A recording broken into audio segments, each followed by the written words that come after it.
Om Swastiastu, Namo Buddhaya, Salam Kebajikan. Perkenalkan, nama saya Dina Mariana Siregar, MPSI, dengan NIDN 0024019303. Saya merupakan dosen tetap pada Prodi Psikologi, Fakultas Ilmu Pendidikan dan Psikologi, Universitas Negeri Manado. Izinkan saya membuat video ini sebagai salah satu syarat untuk pernyataan diri dosen dalam unjuk kerja Tridharma Perguruan Tinggi atau PDD UKT PT pada bidang pengajaran yang merupakan bagian dari sertifikasi dosen pada tahun 2026. Pada kesempatan ini, saya akan memaparkan materi terkait dengan psikologi pendidikan dengan kode mata kuliah 1633203. Mata kuliah ini merupakan mata kuliah wajib pada program studi psikologi semester 2 dengan bobot 3 SKS. Mata kuliah ini dilaksanakan sebanyak 16 kali pertemuan dengan 14 kali pertemuan menggunakan metode blended learning, diskusi, case study, dan presentasi di dalam kelas. 1 kali ujian tengah semester dan 1 kali ujian akhir semester. Mata kuliah ini menyajikan konsep dasar psikologi pendidikan, berbagai teori tentang perkembangan peserta didik, dan penerapannya pada proses belajar dan pembelajaran. Berbagai aspek psikologis dalam belajar, teori belajar, manajemen kelas, serta berbagai metode dan instrumen evaluasi hasil pembelajaran. Bahan kajian materi pembelajaran pada pertemuan kali ini di pertemuan ketiga adalah perkembangan peserta didik secara umum, ditinjau dari perkembangan kognitif dan perkembangan bahasa. Adapun CPL yang disajikan dalam pertemuan kali ini yaitu CPL 2, mampu memahami dan menguasai konsep dasar-dasar teori psikologi, metode penelitian dasar psikologi, asesmen dasar psikologis, intervensi klinis dan non klinis, serta menguasai prinsip-prinsip literasi, data, dan komunitas. Kemudian CPL yang selanjutnya mampu menerapkan pemikiran logis, kritis, sistematis, dan inovatif dalam mengimplementasikan ilmu psikologi. Adapun CPMK dalam pertemuan ini, yang pertama, mampu menelaah sejarah, prinsip dasar, dan peran psikologi pendidikan dalam pembelajaran yang efektif. Kemudian CPMK yang selanjutnya mampu menganalisis isu-isu dan permasalahan dalam psikologi pendidikan secara komprehensif untuk pengembangan diri. Buku rujukan yang digunakan dalam pertemuan ini adalah yang pertama, buku yang ditulis oleh John W. Santrok edisi kedua. Kemudian yang kedua, buku yang saya terbitkan sendiri dengan judul Psikologi Pendidikan dan Psikologi Belajar. Untuk sistem penilaian pada mata kuliah ini menggunakan penilaian acuan pokok pada RPS, di mana komponen nilai kompetensi CPMK sebesar 90% dan nilai kehadiran sebesar 10%. Nilai akhir mata kuliah adalah jumlah nilai CPMK ditambahkan dengan nilai kehadiran. Oke, baik, selamat pagi adik-adik semuanya. Apa kabar kalian hari ini? Baik ya. Oke, semangat untuk belajar hari ini? Semangat. Oke, gue tepuk tangan dulu dong untuk kita. Baik, teman-teman, sebelum kita memulai perkuliahan kita hari ini, kita terlebih dahulu berdoa menurut agama dan kepercayaan kita masing-masing. Berdoa dimulai. Berdoa selesai. Oke, tadi saya sudah minta koordinator kelas untuk absensi. Untuk absensinya ada 1 orang yang tidak hadir ya, atas nama Syalomita Krisdelia. Benar ya? Oke, berarti semuanya yang hadir sekitar 21 orang untuk di kelas ini. Baik teman-teman, hari ini kita kembali lagi di kelas psikologi pendidikan seperti yang ada di slide yang saya bagikan. Ya, ini adalah pertemuan kita yang ketiga. Masih sama-sama dengan saya, Dina Mariana Siregar, SPD MPSI. Kali ini kita akan belajar tentang perkembangan peserta didik dilihat dari perkembangan kognitif sampai perkembangan bahasa. Nah, sebelum kita lanjut ke slide berikutnya, saya mau mengingatkan kembali tentang psikologi pendidikan. Siapa yang tahu? Siapa yang masih ingat? Boleh satu orang yang bisa menjelaskan apa itu psikologi pendidikan? Ya, silakan. Namanya siapa? Terima kasih sudah kesempatannya. Pertama saya Miguel menjelaskan. Dari yang saya dapat dari pertemuan sebelumnya, psikologi pendidikan itu adalah ilmu yang pelajari bagaimana proses mental itu terdapat sebuah ilmu yang menjadi proses dalam sebuah pembelajaran. Oke, good. Terima kasih Abigail. Nah, Abigail bilang tadi bahwa psikologi pendidikan itu adalah terjadinya proses mental dan proses belajar, ya. Itu artinya ada transfer ilmu di dalamnya, begitu. Oke, good. Nah, teman-teman, di slide berikutnya kita akan belajar dulu nih berkaitan dengan apa itu perkembangan. Perkembangan itu apa adik-adik?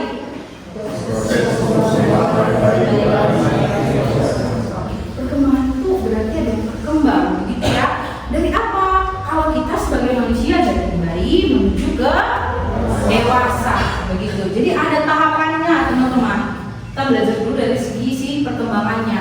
Kita manusia kalau tidak berkembang berarti ada yang salah, begitu. Ada yang salah. Berarti kita harus berkembang, teman-teman. Ya, kita lihat di sini bahwa ini, teman-teman, aspeknya yang pertama harus berkembang secara fisik. Pernah melihat ada anak yang tidak berkembang secara fisik? Ada, ya kan? Dia sudah umur 20 tahun tapi masih secara fisik dia kelihatan 5 tahun. Ada, begitu ya, teman-teman. Itu artinya berarti perkembangan fisik ini bisa juga terganggu. Kemudian yang kedua ada perkembangan secara kognitif. Apa itu kognitif? Proses berpikir. Sama, teman-teman, ada juga anak yang dia sudah umur 15 tahun tapi proses berpikirnya masih stagnan di usia 5 tahun, gitu ya. Nanti adik-adik boleh lihat di sekitarnya, mungkin ada yang seperti itu. Itu artinya perkembangan secara kognitif pun bisa terganggu. Selanjutnya, kalau si perkembangan ini terjadi secara bertahap dan unik pada setiap individu, ya. Jadi bertahap, teman-teman. Adakah di kelas ini yang begitu lahir langsung bisa lari? Ada. Ya, berarti harus ada tahapannya dulu, teman-teman. Adakah di kelas ini begitu lahir langsung nyanyi kalau di mana masih laki dan jalan masa? Ada? Tidak ada.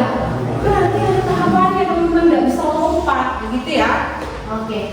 Kemudian, teman-teman, kalau pertumbuhan ini dipengaruhi oleh dua faktor, ya, teman-teman. Faktor biologis dan juga faktor lingkungan. Ini adalah dua faktor yang mempengaruhinya. Kemudian yang selanjutnya, teman-teman, kita akan belajar tentang perkembangan kognitif. Ya, perkembangan kognitif ini tadi sudah dijelaskan ya bahwa kognitif itu adalah proses berpikir. Jadi ternyata, teman-teman, kita dalam perkembangan kita, kognitif kita, proses berpikir kita pun akan berkembang setiap waktu, begitu ya. Nah, ini dia, teman-teman. Perkembangan kognitif itu bagaimana cara otak kita bekerja. Jadi setiap kita di ruangan ini pasti beda cara otaknya bekerja. Ketika saya tunjukkan ini, saya mau tanya dengan apa? Mempersepsikan ini apa? Tremor. Oke. Kalau saya tunjukkan ini ke Aldi mempersepsikannya apa? Flash disk. Berarti beda ya, teman-teman. Bagaimana Aldi memandang ini dengan Dunama yang memandang ini berbeda. Itu artinya apa? Secara kognitif proses berpikirnya Aldi dan juga Dunama berbeda. Begitu. Ini apa namanya? Secara keseharian kita kan memecahkan masalah ya setiap hari, teman-teman. Jadi setiap hari kita punya pemecahan masalah atas hidup kita masing-masing. Jadi kognitif penting. Yang selanjutnya mengingat dan belajar hal baru, yang memori. Itu ya, teman-teman, kita perlu memori dalam proses kognitif. Kemudian berpikir kreatif dan kritis. Oke? Next, kita akan melihat tahapan perkembangan kognitif. Seperti apa sih manusia normal? Begitu. Secara normal, teman-teman, bayi dan balita itu 0 sampai 3 tahun mulai mengenali wajah dan suara. Jadi dia tahu, kenal siapa mamanya, siapa bapaknya. Suara mama bapaknya juga itu yang pertama kali dia dengar, itu yang akan dikenali. Itu kenapa anak-anak bayi tidak serta-merta mau sama orang lain. Pasti dia menangis ketika diambil oleh orang lain dari mamanya misalnya, ya kan?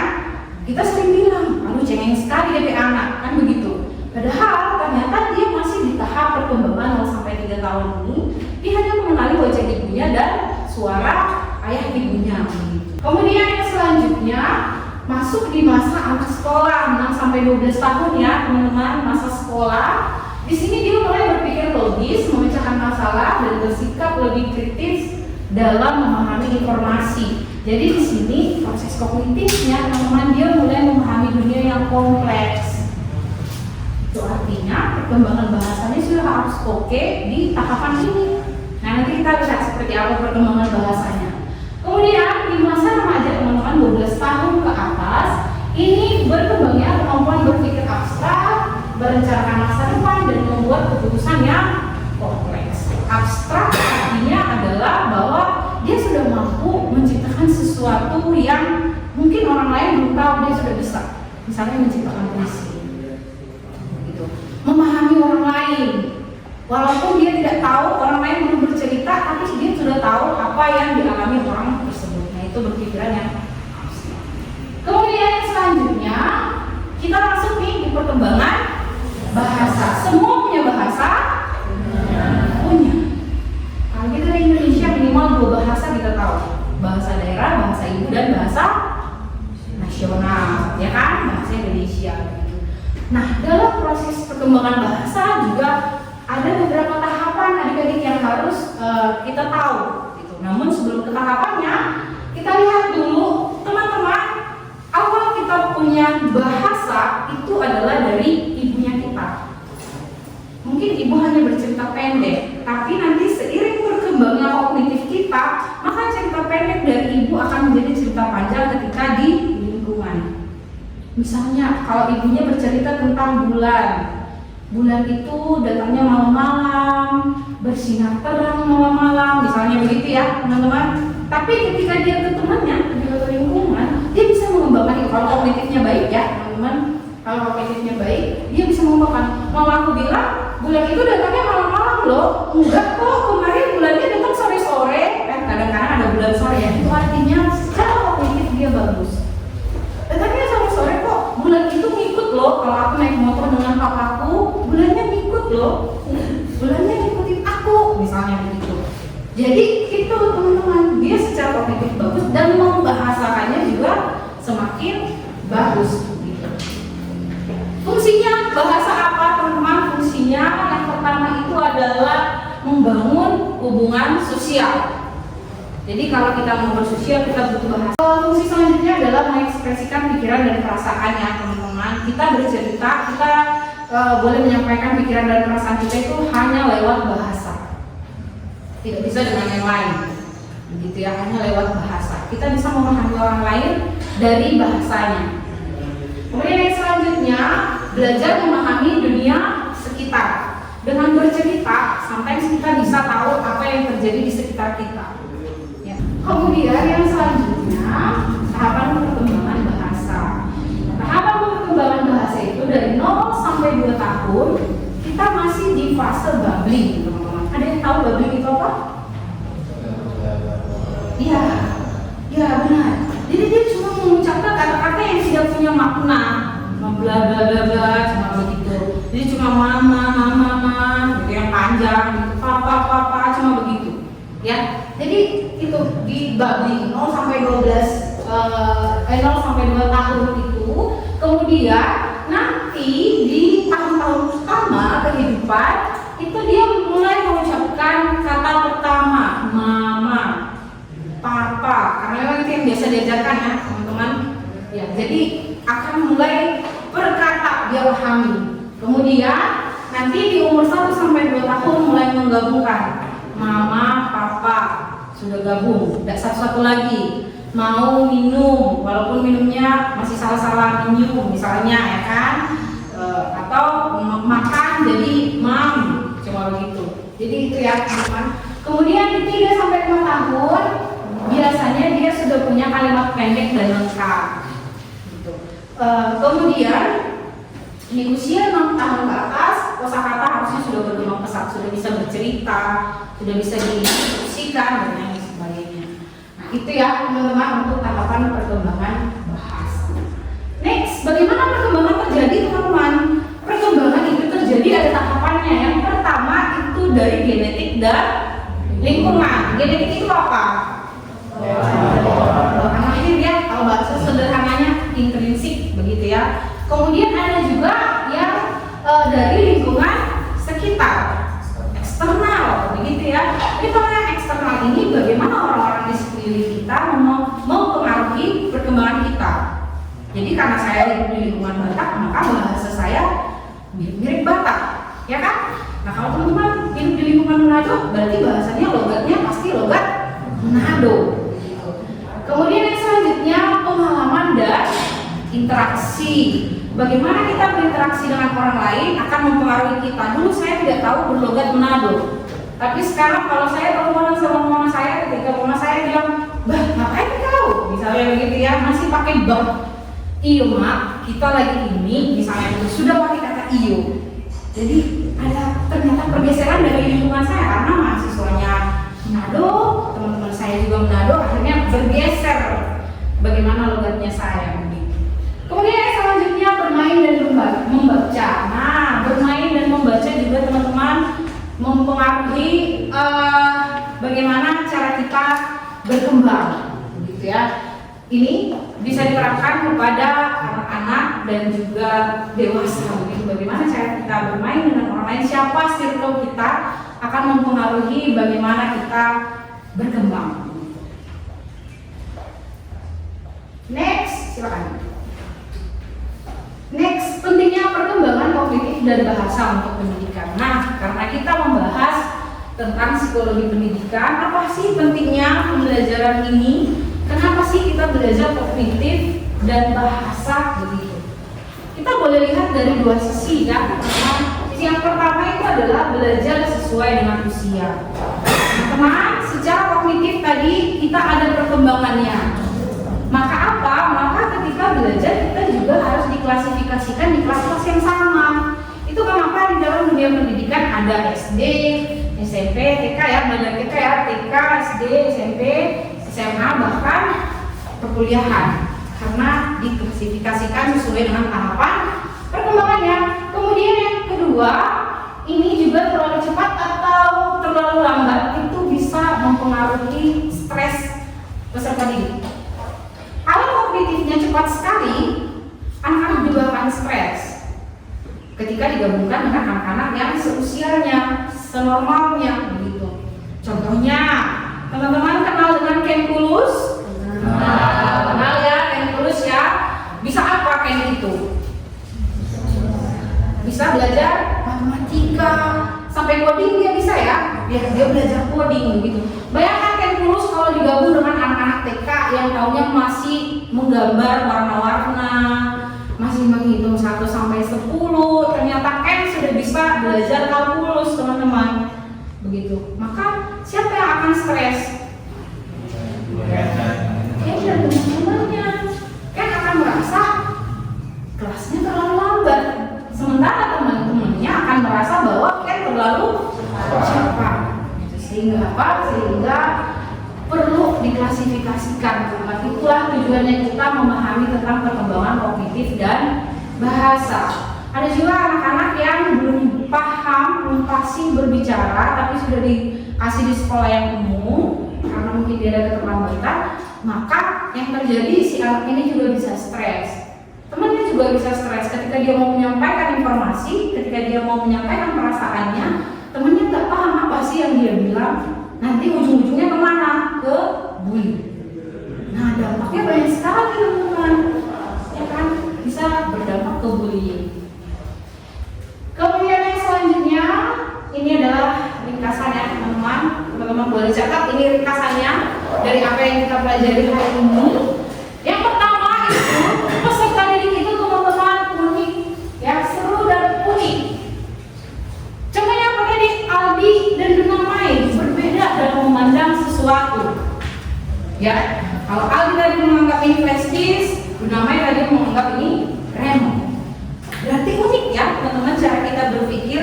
Maka dari itu jangan langsung menjudge seseorang dari apa yang dia sampaikan, gitu ya teman.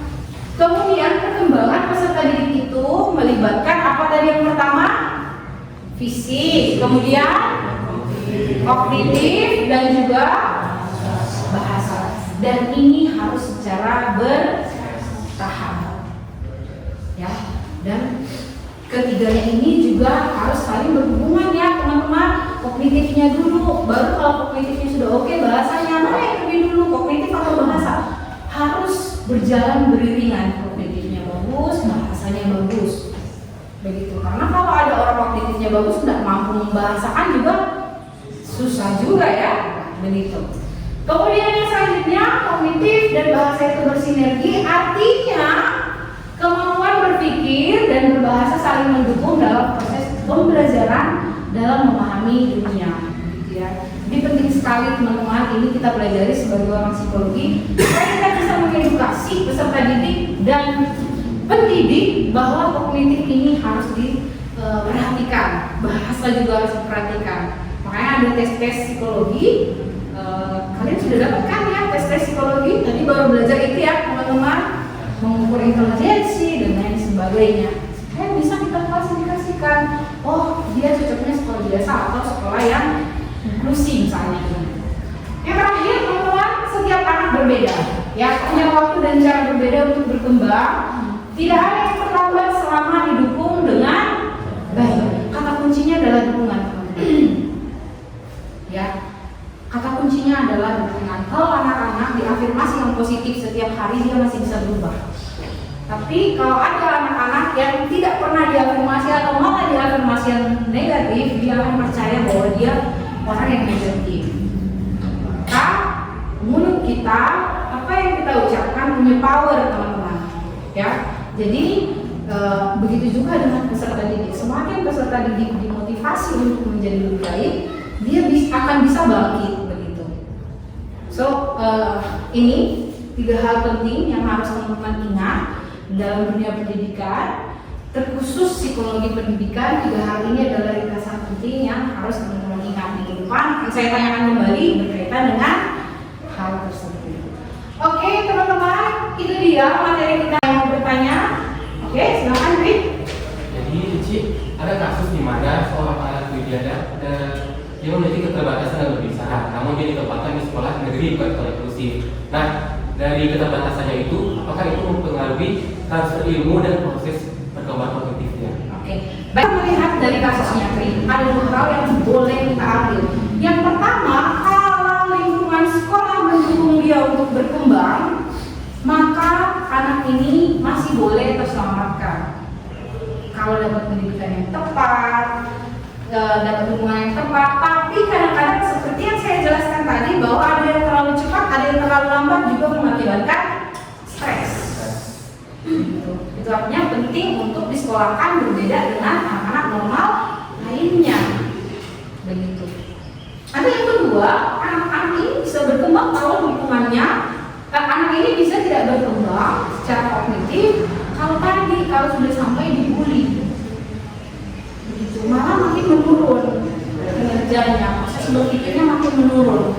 Sehingga pentingnya kita mengklasifikasikan itu sangat-sangat penting ya. Nanti kalau Tri pulang ke rumah boleh disampaikan bahwa anak ini punya keterbelakangan dalam proses berbicaranya, maka diperlukan sekolah khusus untuk dia supaya dia boleh berkembang dengan baik, baik secara kognitif maupun bahasanya. Gitu. Oke, Tri? Oke. Next, ada lagi yang mau bertanya? Ya, silakan Yasar. Ini sebenarnya follow-up question juga dari pertanyaan yang diberikan oleh Tri. Sebenarnya kan seperti yang dijelaskan bahwasanya perkembangan itu terjadi secara universally buat setiap orang dengan timeline yang sudah ada dan sudah diteliti. Tapi banyak kasus-kasus seperti yang dijelaskan oleh Tri, kayak ada yang memiliki keterbatasan, kasus-kasus kayak diseleksia, dismorfia dan sebagainya, itu kan ada yang signifikan data. Nah, menurut Ci itu terjadi karena faktor genetik atau justru itu terjadi karena faktor lingkungan atau itu mungkin berkesinambungan? Nah, mungkin juga Ci, pertanyaan setelahnya, bagaimana cara kita sebagai mungkin praktisi psikologi atau orang-orang yang telah tentang psikologi untuk setidaknya mempreventifkan hal tersebut untuk terjadi. Oke, good. Pertanyaannya lanjutan dari pertanyaannya Tri ya, bahwa ada anak yang disleksia, diskalkulia dan lain sebagainya, begitu ya. Bagaimana cara kita sebagai orang psikologi untuk menanggulanginya, ya kan?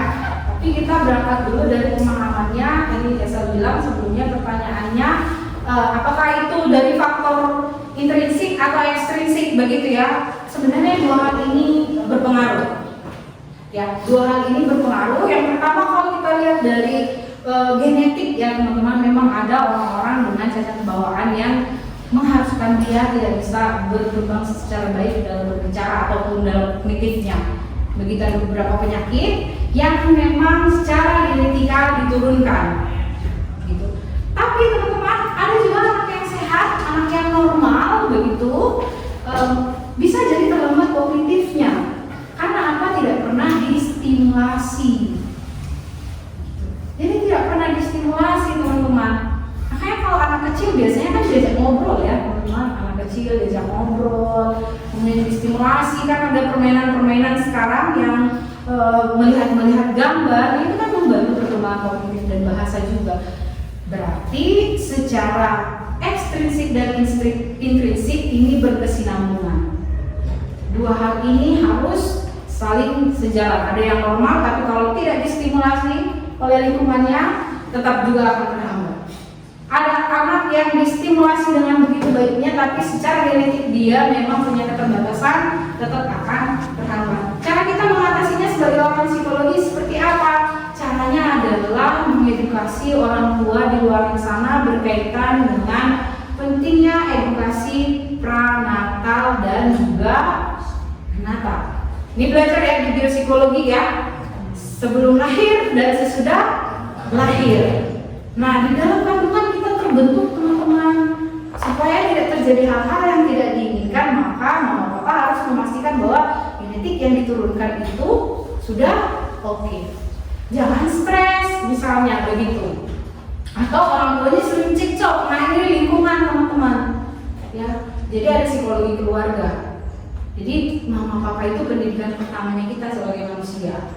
Gitu. Jadi pendidikan pertama harus paham bahwa anak itu akan terbentuk dari apa yang orang tua lakukan setiap hari. Boleh. Oke. Baik teman-teman, itu dia perkuliahan kita hari ini. Karena waktu kita sudah habis, maka perkuliahan kita hari ini harus berakhir juga.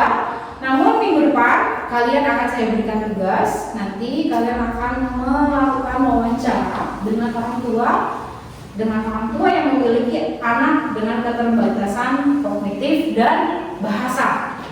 Oke, dari situ nanti akan dibuatkan laporan, kemudian simpulkan apa yang terjadi dengan anak tersebut dan juga apa yang terjadi dengan orang tua tersebut.